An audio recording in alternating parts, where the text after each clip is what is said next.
Hello everybody, it's Jamie from Old Shipping Lines and welcome back again to a book review. Today is part 3 of the book review of the Atlantic liners of the Cunard Line from 1884 till the present day. And we have actually now, let's see, we are...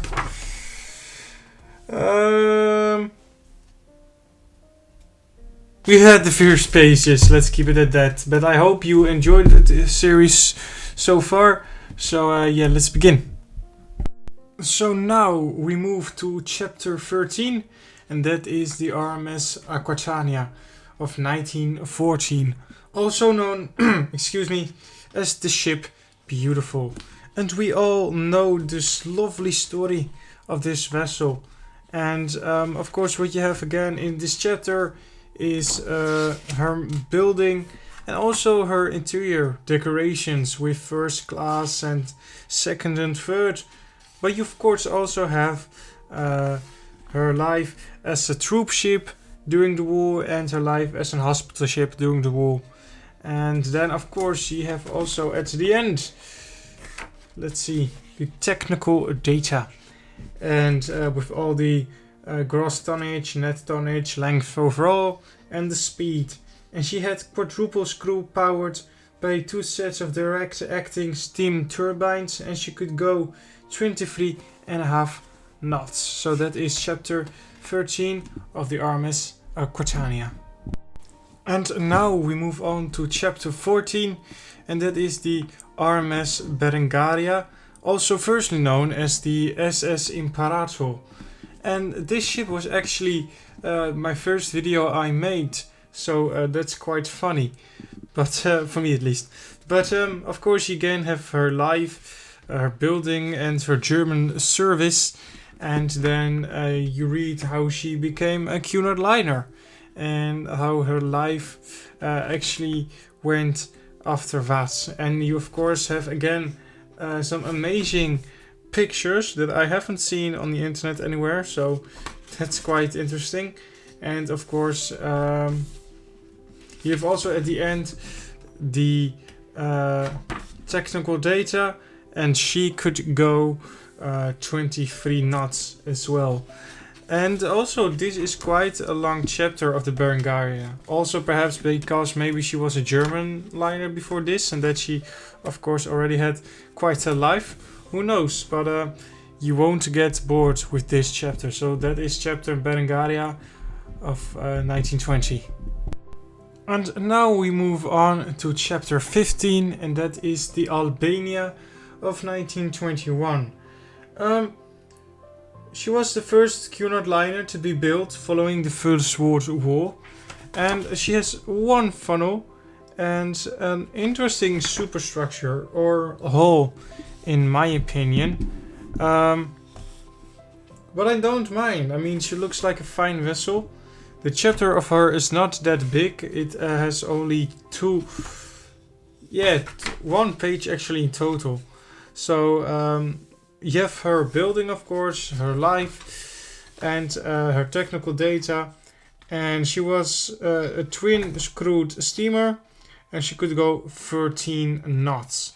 So that is actually the chapter of the Albania. Not much to say, but there you have it. And now we move on to chapter 16, and that is the RMS Cintia of 1921. I hope I said that name right. But she's a lovely vessel. You have, of course, like all the other ships, the building and stuff and her life. But you of course also have some amazing pictures. And this was quite a good looking vessel. I mean, she had one funnel. She had quite some lifeboats. Of course, regulation, but that made her decks crowded in my opinion.